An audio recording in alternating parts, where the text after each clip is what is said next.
কথায় আমার সময় কেমন ছিল শোনো বলি, আমার চোখে দেখবে ফিরে হারিয়ে যাওয়া স্মৃতির গলি। আমার সময়, আমার সময়, আমার সময়, আমার সময়।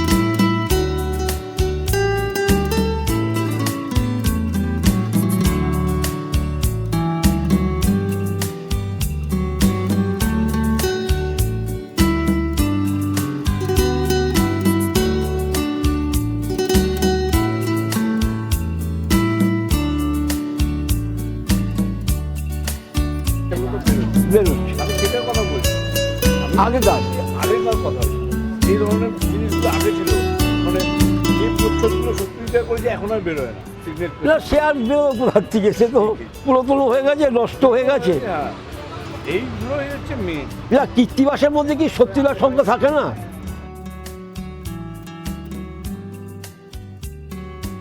এই যে আমার বাঁদিকে হচ্ছে মেডিকেল কলেজ হসপিটাল, ডান দিকে হচ্ছে ক্যালকাটা ইউনিভার্সিটি। এটা হচ্ছে কলেজ স্ট্রিটের আসল পুরাতন বইয়ের খনির জায়গা।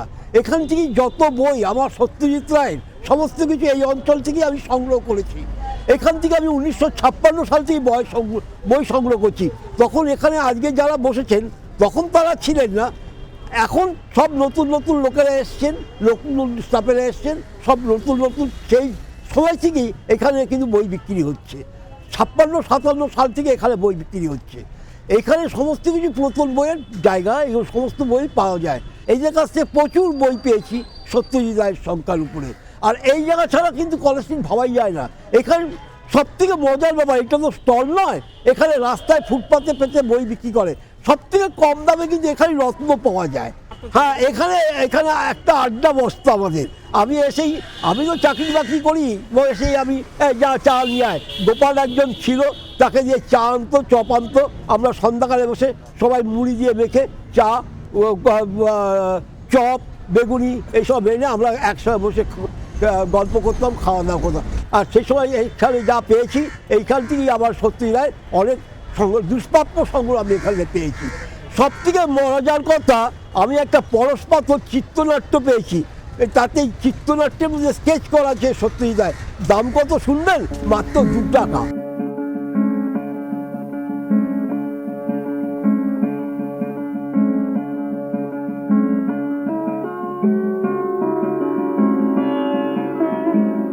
আর 5 জন মানুষের মতোই বেছে নিয়েছিলেন এক আটপৌরেময় তার জীবন। কিন্তু তার মনও নিজে ঢুকে গিয়েছে শিল্প সৃষ্টির বিস্ময় জগৎ। সে জগতের কাছে বারবার ফিরে গিয়েছেন তিনি। সে জগতে বট গাছের মতো বিরাজ করেছেন সত্যজিৎ রায়।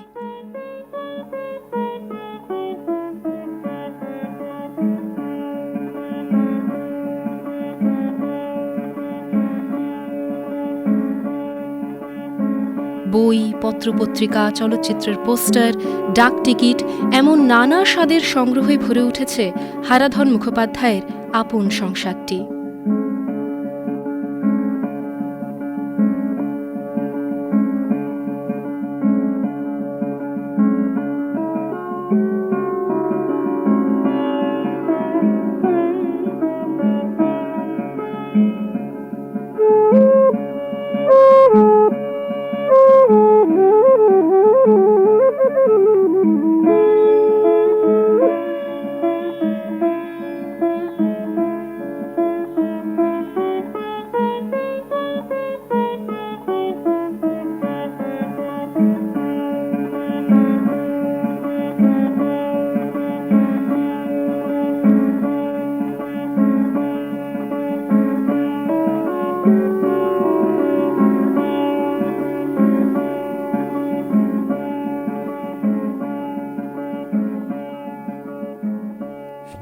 পত্রিকা যখন আমি এই সত্যিগৌর নিয়ে সংগ্রহ করছি, সিনেমার পুস্তিকা, সিনেমার সমালোচনা, সেই সময় থেকেই সন্দেশের দিকে ঝোঁকটা চেপেছে। সন্দেশ পত্রিকা তখন থেকেই সংগ্রহ করা। আর এই সংগ্রহ করতে গিয়েই দেখা গেল সন্দেশ পত্রিকা কিন্তু সে অনেক সময় বিভিন্ন রকম চেঞ্জ হয়েছে। সেই চেঞ্জ হওয়ার মধ্যে যে সন্দেশগুলো বেরিয়েছে, বিশেষ বিশেষ সন্দেশগুলো, সেইগুলো কিছু কিছু আমার কাছে আছে। তার মধ্যে এইটা হচ্ছে 1971 সালের সন্দেশ। এই সন্দেশ সেই সময় কাগজে খুব একটা ক্রাইসিস চলছিল। সেই কাগজে ক্রাইসিস চলার সময় বড় বড় কিছু সন্দেশ বেরোতো। তার মধ্যে 2-4টে আমার কাছে আছে। তার মধ্যে এইটি একটা তার মধ্যে। আরেকটা আছে, সেটা 1972 সালের। এই সন্দেশটাও এই ক্রাইসিস পিরিয়ডের সন্দেশ, কাগজের ক্রাইসিসের জন্য এই সন্দেশ। এইটাও 1972 সালের সন্দেশ। তাছাড়া সন্দেশের মোটামুটি 2-3 রকম সাইজেরই সন্দেশ বেরিয়েছে। আর সন্দেশ বিভিন্ন সময় সেই সুভাষ মুখোপাধ্যায়, সত্যজিৎ রায় দুজনে মিলে যে সন্দেশ বের করেছিল 1965 সালে, সেই সন্দেশগুলো হচ্ছে এইগুলো। জ্যেষ্ঠ উপেন্দ্রকিশোর রায়চৌধুরীর থেকে তো প্রচ্ছদপত্র উনি প্রথম দিকে তৈরি করেছেন। কিছু কিছু আমার কাছে উপেন্দ্রকিশোর রায়চৌধুরীর প্রচ্ছদপত্র আমার কাছে আছে। তা এইটা যেটা সন্দেশটা, এটা উপেন্দ্রকিশোর রায়চৌধুরীর প্রচ্ছদপত্র করা। হ্যাঁ, পরে যখন বেরিয়েছে, 100 বর্ষের পূর্তি সংখ্যা, এই প্রচ্ছদপত্রটা কিন্তু সত্যিভাবেই উপেন্দ্রকিশোর রায়বাবু তৈরি করেছিলেন। পরবর্তীকালে যখন আবার ছাপা হলো, তখন আবার যারা রয়েছে কমিটিতে, তারা তখন এই প্রচ্ছদটাকে ছাপালো। সন্দীপ রায় এরা ছিলেন। আর মূল প্রচ্ছদটা তৈরি করেছিলেন উপেন্দ্রকিশোর রায়চৌধুরী। এই প্রচ্ছদটা, এইটা হচ্ছে আবার সুকুমার রায়ের প্রচ্ছদ। এইটা হচ্ছে সুকুমার রায়ের প্রচ্ছদ।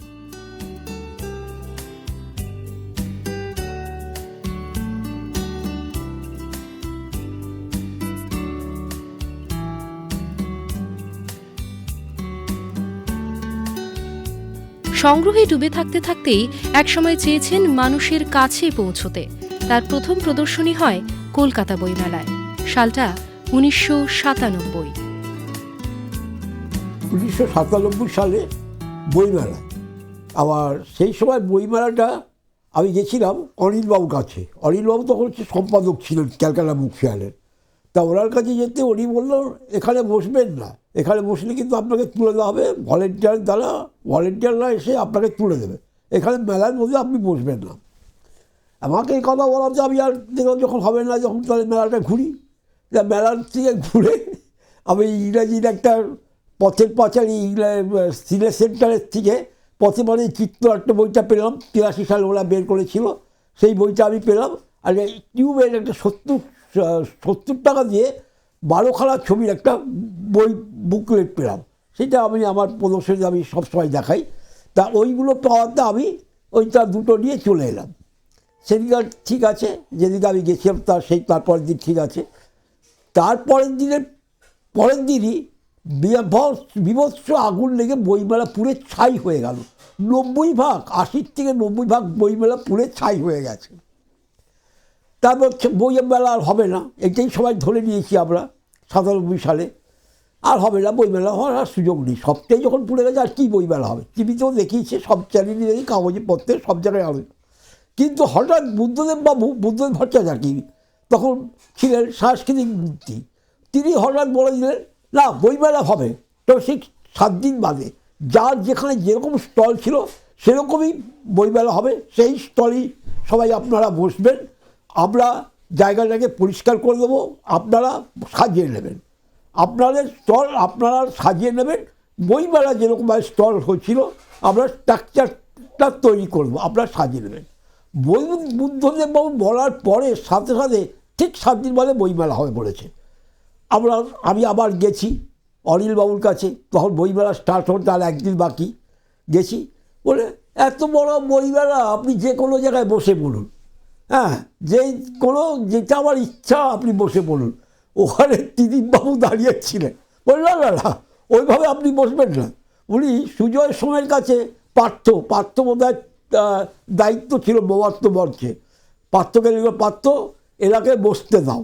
হ্যাঁ, এইটু একটা চিরকুটি কাগজে, ছোট্ট একটা চিরকুটি কাগজে ত্রিদীপবাবু লিখে দিল, পার্থ এলাকে বসতে দাও। হ্যাঁ, আর কিছু লেখেনি। তা আমি ওইখানেই বসলাম, আমাকে পার্থবাবু বললো আজকে তো আর শুরু হচ্ছে, আজকে তো আমরা কিছু করিনি, আপনি কালকে আসুন, কালকের থেকে আপনার জায়গা আপনি পেয়ে যাবেন। সেই যে আমাকে বর্তমানে পরের দিন গেছি, বর্তমানকে সামনের দিকটা হয়নি, পিছন দিকে আমাকে বসার সুযোগ করে দিয়েছে পার্থ সুজয়বাবু, আমাকে পিছন দিকে বসার সুযোগ করে দিয়েছে। সেইখানে বসার যেদিনটাই আমি বসেছি সেই দিনটাই কিন্তু সেই দিনই রেডিও নিউজে আমাকে কভার করেছে। সত্যি রায় কাগজ বইপত্র নিয়ে যখন আমি বসেছিলাম, তখন কিন্তু আমার কোনো বইতে কভার ছিল না, প্লাস্টিক কভার ছিল না, কিচ্ছু ছিল না, ওপেন বই।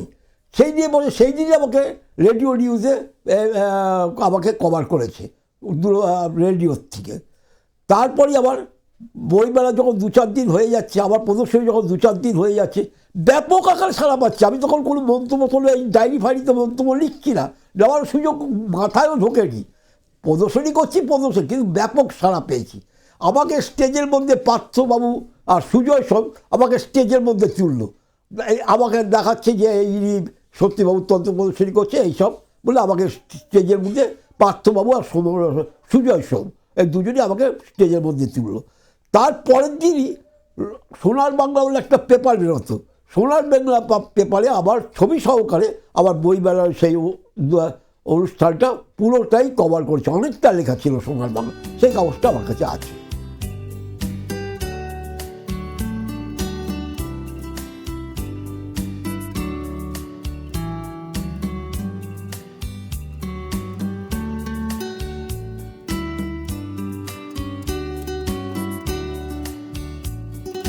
এইটা হচ্ছে পথের পাঁচালী আসল বই। এই বইটা ধরেই সত্যিবাবু 1948 সাল থেকেই পথের পাঁচালী করবেন বলে স্থির করেছিলেন। এই পথের পাঁচালীর একটা বিশেষত্ব হচ্ছে এখনকার পথের পাঁচালী বইতে একভাবে প্রথম থেকে শেষ অবধি ভাগ চলে আসছে, এইটাতে কিন্তু তা নয়। এখানে 3টে ভাগ আছে, বন্দালি মালাই, আমাটি ঢ্যাপুর ও কুসন্ধান। এই 3টে ভাগে বইটা তৈরি হয়েছিল এবং এই বইটা ধরেই উনি পথে পাঁচালী করতে গিয়ে বিভিন্ন সময় বিভিন্ন সিদ্ধান্ত নিতে পেরেছেন, এই কাজেরও সুবিধা হয়েছে।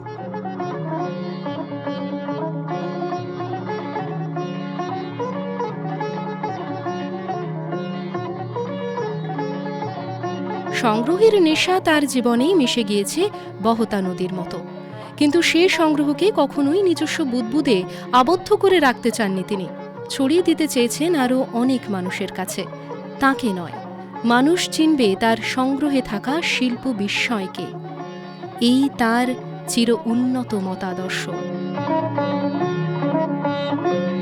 আমি যতক্ষণ বইমেলা ময়দানে ছিল গেছি, সল্টলেকে ছিল সেই 2 বছরও আমি পরপর গেছি, মিলন মেলা বাসাও 2 বছর গেছি, কিন্তু এখন আর যেতে পারি না বয়সের ভারে। জানতো না ওইটাকে বন্ধ করে দিয়ে বইমেলা চলছে লিটিল ম্যাগাজিন মেলা। তার আগের থেকে শুরু করেছিলাম লিটিল ম্যাগাজিন, সেটাও হয়ে গেল প্রায় 17-18 বছর হয়ে গেল, এক লাগারে চলছে। ওইটাও তখন চলছিল, বড় বইমেলাও চলছিল, ছোটো বইমেলাও চল, তো লিটিল ম্যাগাজিন মেলাটাকে এখন আমি বজায় রেখেছি।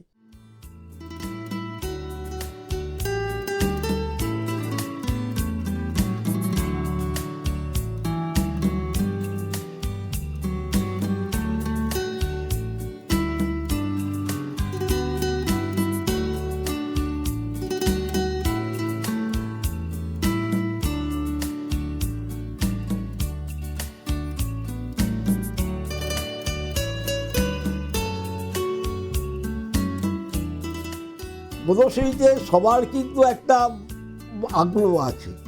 আমি যে প্রদর্শনী করছি, ক্যামেরা তো চতুর্দিকেই চলছে, সুতরাং সবাই দেখতে পাচ্ছে, বইমেলাও তাই দেখতে পাচ্ছে, ভিড় বাড়ে উপচে পড়তো ক্যালকাটা বুক ফেয়ারে। আর এখানেও ভালোই ভিড় হয় লিটিল ম্যাগাজিন মেলায়, সেরকমই ছোটো জায়গা, ছোটোর মধ্যে ভালোই ভিড় হয়, প্রচুর দর্শক আসে। একজন বলছে বিক্রি যখন করবেন না দেখে কী লাভ। আজ সঙ্গে সঙ্গে আমারও তো মুখ, তো আমি এত কথা বলি, মুখও উত্তোলন রেডি, আপনি চোখ বন্ধ করে হাঁটুন, তারই বুঝতে পারবেন দেখে কী লাভ। সবারই সহযোগিতা, স্মৃতিমধ্যে সহযোগিতা, ভালোবাসা, উপর হয়ে দেখে, বাচ্চারা ঘুরে আসে, বয়স্করা ঘুরে আসে, আবার কোনো কোনো সিনেমা আর্টিস্ট আগেকার দিনে যেসব অভিনয় করেছে তারা, আমি তাদের নাম টাম জানি না, হ্যাঁ, তারা আবার বাড়ির লোককে নিয়ে এসছে, সিনেমার তখনকার অভিনয় করেছে, তারা এসে আবার দেখেছে, হ্যাঁ, দেখে তাকিয়ে গেছে। মুখবেড়িয়া গঙ্গাধরপুর, পূর্ব মেদিনীপুরের শেষ প্রান্তে, ওরা কিরণময় নন্দের জায়গা। তা ওখানে যখন এক্সিবিশন করছি, উনি বলছেন মফস্বলে আপনি এখানে এক্সিবিশন করছেন, আমরা ভাবতেই পারছি না। হ্যাঁ, তারপর টিডিবি কলেজে, আসানসোলের টিডিবি কলেজ, সেই কলেজে সেখানে তো সব ভীষণ হয়েছে, উৎসব পেয়েছে। MIT কলেজ মুর্শিদাবাদে ব্যাপক সাড়া পাওয়া গেছে।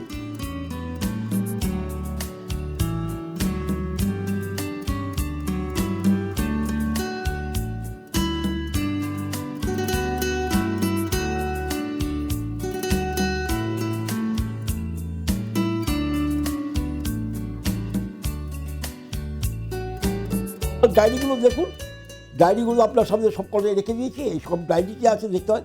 আমার সব থেকে বড় জিনিস, আমি যেখানে প্রদর্শনী করি সেই স্কুলের হেডিং থাকে, সেই কলেজের হেডিং থাকে, হেডমাস্টার মশাইদের সই থাকে, ছাত্রছাত্রীরা ডায়েরিতে লেখে, মাস্টার মশাইরা লেখে, দর্শকরা লেখে। আবার প্রথম প্রদর্শনী থেকে 119টা প্রদর্শনীতে কিছু না কিছু লেখা আছে।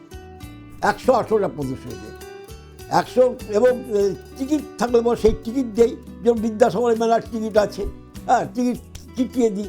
সব কিছু আমার, আমি একটা যতটা চেষ্টা করি যে আমি প্রদর্শনীটা যেটা করলাম সেটা যেন তার উল্লেখযোগ্য প্রমাণ থাকে।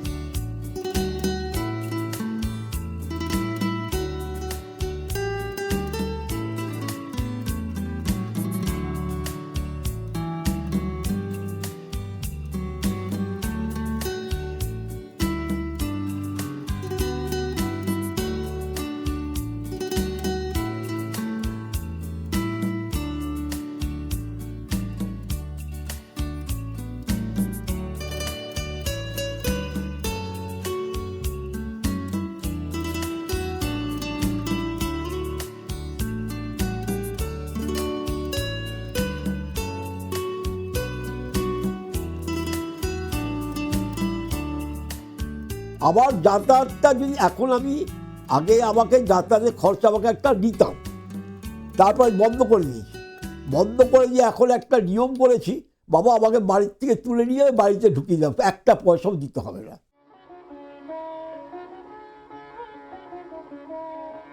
একান্ত পৃথিবীতে থাকতে গিয়ে ব্যবহারিক জীবনের থেকে কোথাও বুঝি অল্প দূরত্ব তৈরি হয়ে গিয়েছে তার। কিন্তু দীর্ঘ সময়ের এই সংগ্রহ যাপনে সে দূরত্ব বাধা হয়ে দাঁড়ায়নি। ভরসার মতো পাশে পেয়েছেন জীবন সঙ্গিনীকে। আমার সংসারে এসে কলেজ স্ট্রিট, যেখানে কাগজ পাবে, সত্যজিৎ রায়ের বই, পুরানো বই সব ওরা সংগ্রহ চাই, ঘরে আনবে, এনে সেটা নিয়ে বসে বসে কাটবে, কত কী করবে এই সারা জীবন। তারপরে ছেলে যখন বড় হলো স্কুলে, তো সেসব কাজ করতো, অফিসও করা হয়ে যেত। তার অফিস করার পর খেয়ে দেয়ে কলেজ স্ট্রিট, কলেজ স্ট্রিট এমনি ফুটপাতে যা পুরানো বই টই ওই সব ও নেওয়ারে, মানে একদম এখন তো দিন দিন পাগলামো হয়ে যাচ্ছে। শুধু বই ছাড়া এখন তো অফিস নেই, শুধু বই, সত্যজিতের কাগজ, কাটা কুটি, এখন তো অনেক রকম কাজ ওর। এই মানে সারা জীবন দেখে আসছি। এইটা হচ্ছে পথের পাঁচিল সংস্করণের বই, এটা 1945 সালের বই। এই বইটা আমি কলেজ স্ট্রিট থেকে পেয়েছি। পথের পাঁচিল বাচ্চাদের জন্য যে বইটি, অত বড় বইটা তো আর পথের পাঁচিল পড়া ছোটদের সম্ভবপর নয়, তাই জন্য এটা সত্যি নয়। যখন বিদেশে যাচ্ছিলেন সেই সময় এই বইটা পথের পাঁচিল সংস্করণ বইটা করেছিলেন মূল বই থেকে, বাচ্চাদের জন্য। এটা হচ্ছে বিনোদিনী দাসী, নটি বিনোদিনী। হ্যাঁ, এটা সুবর্ণরেখার থেকে প্রথম প্রকাশনার বই। এটা নির্মলা আচার্য এবং সৌমিত্রবাবু বইটা তৈরি করেছিলেন। সংগ্রহের কাজ আসলে তো এক ইতিহাস সংরক্ষণ, অতীত বিকৃতির বিপ্রতীপে যা কিনা হয়ে ওঠে সহজ প্রতিরোধ। সে কাজই এক মনে করে চলেছেন সদা প্রাণচঞ্চল এই মানুষটি। কিন্তু এরপর সন্তানের ভবিষ্যৎ চিন্তায় চিন্তিত স্নেহশীল বাবার মতোই চিন্তিত তিনি। তার স্পষ্ট স্বীকারোক্তিতে ঝরে ঝরে পড়ে সে আশঙ্কার কথা। আমি তো বলেছি, আমি তো কিছু চাইনি টাকা পয়সা, রক্ষণাবেক্ষণ করুন, সংগ্রহশালা করুন, যেন স্কুল কলেজে বাচ্চারা দেখতে পায়, স্কুল কলেজে যেন এটা কাজে লাগে। বাচ্চারা যদি কিছুই না জানে, পথের পাঁচালী কি যদি না জানে, তাহলে স্বরবর্ণ এখন সময় ইংরেজি মিডিয়ামে পড়ছে, হ্যাঁ, ইংলিশ মিডিয়ামে ফাটাফাটি কাণ্ড করছে, কিন্তু বাবার নাম বলতে পারছে না। হ্যাঁ, বাবার নাম কেউ জানে না। আমি বাবার নাম জানি না বলে বাবার নাম যে জানে না সেটা আমি একটু অন্য দিক দিয়ে অ্যাঙ্গেল করে বলছি। বাবার নাম বলতে পারছে না, এই যে MA BT করে সব ফাটাফাটি কাণ্ড। কেউ আবার এই ঘরে কেউ আসবে না। আমার ছেলে থাকে জয়পুরে, সে এই ঘরে এখানে আসবে না। কিছু যদি না হয় তাহলে এই ফ্ল্যাটেই থাকবে পড়ে, কী করবে?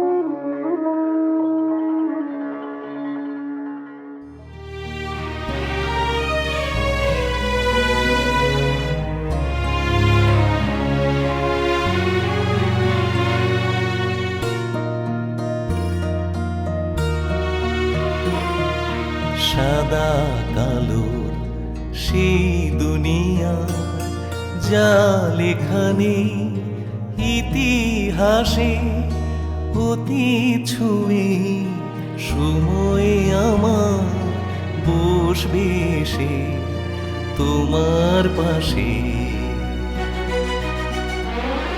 আমার সময়, আমার সময়, আমার সময়,